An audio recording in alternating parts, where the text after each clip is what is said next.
ముందుగా ఒక్క మాట, ఈ క్రైమ్ ఎలా జరిగిందో ఏం జరిగిందో మొత్తం మీతో ఎక్స్ప్లెయిన్ చేస్తాం. అది వినడానికి చాలా జుబుక్సాకరంగా ఉంటుంది, బట్ దాని గురించి మనం మాట్లాడాలి, మనం తెలుసుకోవాలి. దాంతో పాటు మనకు తెలియకుండానే మనకు తెలిసిన వాళ్ళ లేదా మన ఇళ్లలో జరిగే ఈ మెంటల్ వైలెన్స్ ఏదైతే ఉందో దాన్ని మనం క్లియర్ గా అర్థం చేసుకునే ప్రయత్నం చేద్దాం. ఎండ్ వరకు చూడండి, రోజు చెప్పని మాటని, బట్ ఒక పర్స్పెక్టివ్ మీకు వస్తుంది. కొన్ని ప్రశ్నలు మీరు వేస్తారు. ప్రేమించి పెళ్లి చేసుకున్న ఒక అమ్మాయిని 19 నెలలు కలిసి కాపురం చేసిన తర్వాత తలా ముండెం వేరు చేసి చేతులు కాళ్ళు తీసేసి ప్లాస్టిక్ బ్యాగుల్లో వేసేసి మూసీ నదిలో నేను వ్యక్తి పడేశాడు. ఆ వ్యక్తి పేరు మహీందర్. పేరు జాగ్రత్తగా గుర్తుపెట్టుకోండి. ఇవాళ ఈ వీడియో కాదు మనం చేయాల్సింది. నేనే కదా క్రైమ్ రిలేటెడ్ టాపిక్ కవర్ చేశాం. మనం కొంచెం జియో పొలిటికల్ గా కానీ నేషనల్ న్యూస్ కానీ కవర్ చేద్దాం అనుకుంటే విత్ ఇన్ 1 డే ఆ చిన్న పాప సహస్ర ఇన్సిడెంట్ తర్వాత దీపికా ఆమె ముక్కలుగా కట్ చేసి తన భర్త పాడేశాడు. ఇది జరిగింది బోడుప్పుల్లో, కానీ ఇది వినగానే నాకు గురుమూర్తి గుర్తొచ్చాడు. మీరుపేట ఇన్సిడెంట్ మీకు గుర్తుంది కదా, మనం కవర్ చేసాం దాన్ని. A horrific incident has happened in Hyderabad.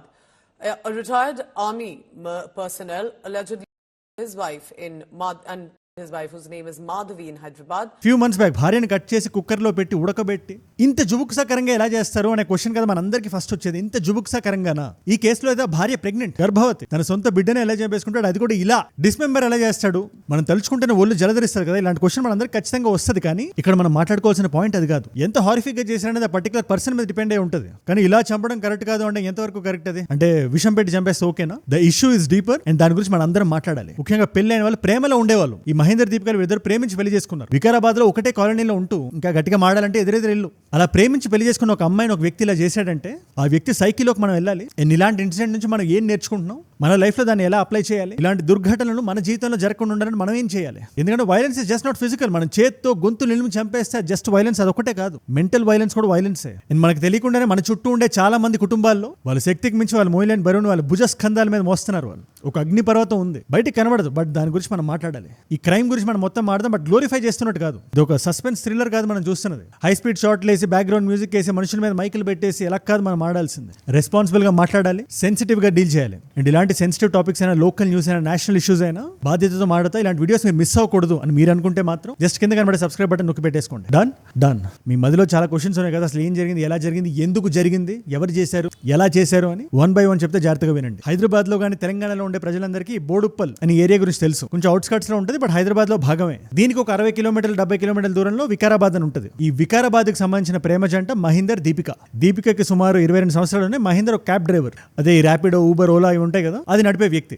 Exact గా 19 months బ్యాక్ పెళ్లైంది. వీళ్ళిద్దరు వేరు క్యాస్ట్ వాళ్ళు అవడం వల్ల అమ్మాయి వాళ్ళ పేరెంట్స్ అనుమతి లేకుండానే పెళ్లి జరిగింది. ఇన్ఫాక్ట్ ఈ పెళ్లి ఫోటో కూడా అమ్మాయి తల్లి చూపిస్తూ చూడండి, అబ్బాయి వాళ్ళ అమ్మ నాన్న అక్కతో కలిపి పెళ్లి చేసుకున్నాడు. ఈ అబ్బాయి అందరూ కలిపే చేశారు. ఇది తల్లి తండ్రి అక్క అందరు పోయి పెళ్లి చేసిండ్రు, అన్ని తోలుకొని పోయి పెళ్లి చేసుకొచ్చుకుండ్రు అని ఆవిడ చెప్తున్నారు. కానీ ఇన్ఫాక్ట్ వీళ్ళు వికారాబాద్ నుంచి పెళ్లి చేసుకున్న తర్వాత బోడుపల్లి వచ్చి చాలా కాలం ఉన్నారు, ఇదే బాలాజీ హిల్స్ అనే ఏరియాలో. బట్ 10-11 months బ్యాక్ వాళ్ళు వెనక్కి వెళ్ళిపోయారు. తర్వాత ఏమైందో ఏమో, మళ్ళీ ఇద్దరు వెనక్కి వచ్చారు. సేమ్ లొకేషన్, సేమ్ బిల్డింగ్, అద్దెకి ఇంట్లో దిగారు. ఇది జరిగి ఒక 25 రోజులు అయింది అంతే. ఇప్పుడు ఈ చుట్టుపక్కల లొకాలిటీలో ఉండే నైబర్స్ ఏం చెప్తున్నారు మనకి, లేదు అప్పుడు కూడా అమ్మాయి చాలా అందరితో ఫ్రెండ్లీగా ఉండేది, అందరితో కలిసిమెలిసి ఉండేది. అబ్బాయి పెద్దగా మాట్లాడేవాడు కాదు, పని చూసుకున్నాడు, వెనక్కి వచ్చి ఉండేవాడు. ఆయన గురించి మాకు పెద్దగా తెలియదు, కానీ అప్పుడప్పుడు అమ్మాయి కంప్లైంట్ చేసేది, ఇంట్లో శబ్దాలు వినిపించాయని చెప్పి వాళ్ళు చెప్తున్నారు. కాకపోతే వీళ్ళు వెనక్కి ఎందుకు వచ్చారు అనే డౌట్ మీకు వస్తే, అమ్మాయి గర్భిణీ అవడంతో చుట్టుపక్కల తెలిసిన వాళ్ళు ఉంటారు, హైదరాబాద్ అవడంతో క్లినిక్స్ కూడా మంచిగా ఉంటాయి, ఈ టైం కి మూవ్ అవడం కరెక్ట్ అనుకున్నారు. And also there is an angle, ఈ డొమెస్టిక్ గా అబ్బాయి వాళ్ళ పేరెంట్స్ నన్ను ఇబ్బంది పెడుతున్నారని చెప్పి వాళ్ళ మదర్ తో కాల్ చేసి అమ్మాయి చెప్పేదని చెప్పి వాళ్ళ మదర్ కూడా చెప్తున్నారు. ఎనీవేస్ వాళ్ళు వెనక్కి వచ్చిన తర్వాత ఏమైందో ఏమో తెలియదు, కానీ నిన్న విచ్ ఇస్ August 23rd సాయంత్రం 5ంటికి అమ్మాయిని చంపేశాడు అబ్బాయి. తర్వాత సీసీటీవీ ఫుటేజ్ లో మనకి ఏం కనబడింది, అబ్బాయి బయటకు హ్యాక్సా బ్లేడ్లు, పెద్ద నైఫ్స్ ఇవన్నీ కొనుక్కొని కవర్స్ లో పెట్టుకొని లోపలికి రావడం, చనిపోయిన అమ్మాయిని పాటలుగా కట్ చేసి ఈ ప్లాస్టిక్ సంచులు ఉంటాయి కదా నల్లవి, అందులో వేసేసి 3 bags లో డిఫరెంట్ గా మేడిపల్లిలో అక్కడ నుంచి 3-4 kilometers మేడిపల్లి అని ఉంటుంది. ఈ ప్రతాప్ సింగ్ గారు మూసీ నదిలో భాగం ఉంటది కదా, ఈ ఘట్ కేసర్ దగ్గర ఏరియా మీరు వినే ఉంటారు, హైదరాబాద్ లో ఉండే ఉంటారు. ఆ ఏరియాలో డిస్పోజ్ చేసి బాడీ టార్సో ఏదైతే ఉందో అది ఇంట్లోనే పెట్టుకొని ఉన్నాడు. ఒక బ్లాక్ కవర్స్ లో కూడా దాన్ని చుట్టేసుకొని అది తీసుకెళ్లి ఆ మూసీ నదిలో పాడేయడం జరిగింది.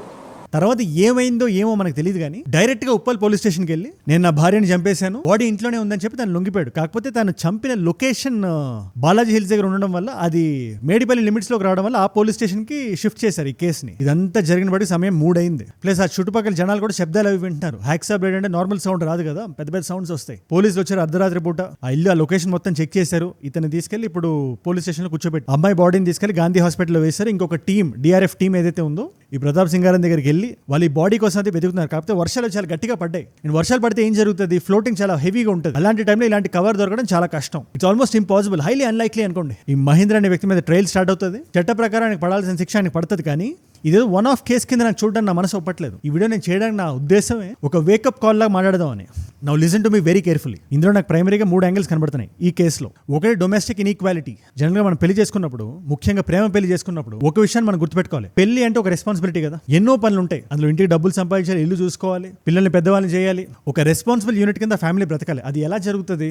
ఆడవాళ్ళంటే ఇంట్లోనే ఉండాలి, ఇంట్లో పని చూడాలి. మాకేదైతే బయట ఫ్రస్ట్రేషన్ ఉంటుందో క్యాబ్ నడపడం ద్వారానో లేదా వేరే ఇతరేతర పనులు చేయడం ద్వారానో ఆ ఫ్రస్ట్రేషన్ నాకుంటే నేను వాళ్ళ మీద చూపియను, నేను వెనక్కి వచ్చి భార్య మీద చూపిస్తా, భార్యనంట. ఈ కేసులో ఏం జరిగిందో మనకు తెలియదు, but in general I'm telling, ఈ ఆలోచన ఫండమెంటల్స్ నుంచి మారాలి. పెళ్లి జరిగినప్పుడు వచ్చే రెస్పాన్సిబిలిటీ మొత్తం, అది ప్రేమ పెళ్లి అయినా అరేంజ్డ్ మ్యారేజ్ అయినా కూడా, అది ఇద్దరు కలిపి పంచుకోవాలి. ఇద్దరు తీసుకున్న డెసిషన్ కదా ఇది, ఇద్దరు కలిసి తీసుకున్న వేసిన అడుగు కదా అది. ఆడవాళ్ళంటే అంట్లు తోవాలి, మగవాళ్ళకి సేవ మాత్రమే చేయాలి అని మనం పెట్టుకోకూడదు. ఆ ఆలోచన మనం మైండ్ లోంచి తీసేయాలి. ఈ కేసు గురించి డిస్కస్ చేసినప్పుడు ఈ పర్టికులర్ పాయింట్ నేను ఎందుకు చెప్తున్నానంటే, మహేందర్ అనే వ్యక్తి ఇంటికి వెళ్ళి అరిచేవాడు భార్య మీద. ఆ శబ్దాలు మాకు వినబడేవని చెప్పి నైబర్స్ చెప్తున్నారు. అండ్ ఇది ఇప్పుడు మాట కాదు, ఈ లాస్ట్ 25 డేస్ మాట కూడా కాదు. వాళ్ళు 10 నెలల క్రితం ఉండేటప్పుడు కూడా చాలా గొడవలు జరిగేవి అని. దాని గురించి కూడా వీళ్ళు గొడవ పడిన సందర్భాలు చాలా ఉన్నాయి. బట్ దాని వలన ఏది అనేది motive at to be accepted. గొడవలు ఎందుకు జరిగితే, ప్రేమించిన అమ్మాయి మీద మనం ఒక మాట ఎందుకు పారేసుకుంటాం? మనం ప్రేమించే కదా పెళ్లి చేసుకున్నాం.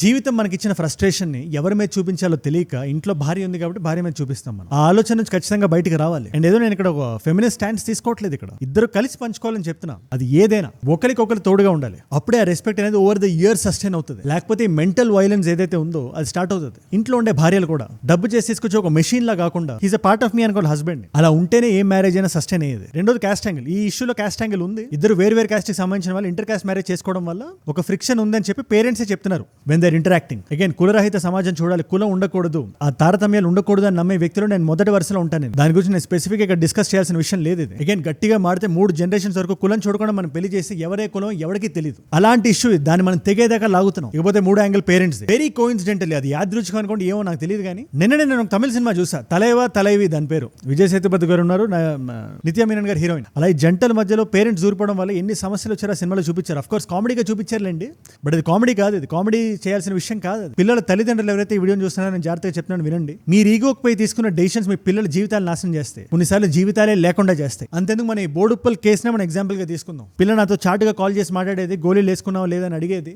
అలాంటి పిల్లలు నా దగ్గర నుంచి ఎత్తుకపోయిండు, ఇవాళ నా పిల్లలే లేకుండా చేశాడు, నాకు నివ్వండి, నేను చంపేస్తానని చెప్తుంది. అఫ్ కోర్స్ ఆ తల్లి ఉద్దేశం అది అయి ఉండదు, లోపల కోపం ఉంటుంది కదా, కోపంతో మాట్లాడుతుంది. ఆవిడ అంటారు అబ్బాయి వాళ్ళ పేరెంట్స్ హింసించే వాళ్ళు మాట అనేవాళ్ళు అని. అగైన్ ఈ కేసు అది ట్రయల్ పూర్తయిన తర్వాత అసలు నిజాలు బయటకు వస్తాయి మన దగ్గరికి. ఏ వ్యక్తి మాటల్ని మనం కంప్లీట్ గా ఆన్ పాయింట్ మనం తీసుకోలేం. కానీ జనరలైజ్ చేసి చెప్పాలంటే, మనం బ్రతుకుతున్న ఈ సమాజంలో ఒక సొసైటల్ కరెక్షన్ మనం తీసుకురావాలంటే పేరెంట్స్ కూడా మారాలి. ఒకప్పుడు జమానా కాదు ఇది.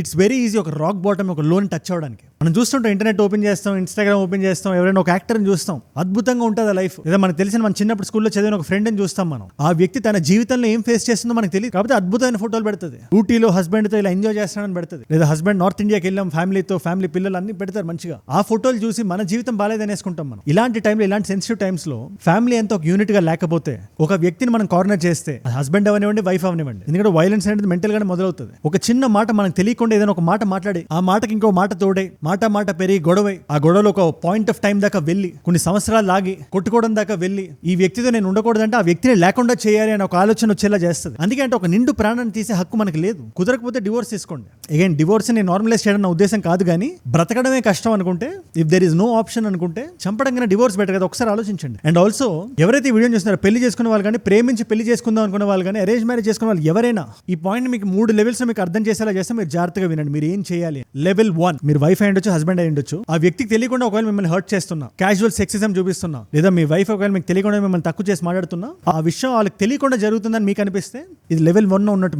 మీరు ఖచ్చితంగా అక్రాస్ ద టేబుల్ కూర్చొని మీరు మాట్లాడాలి.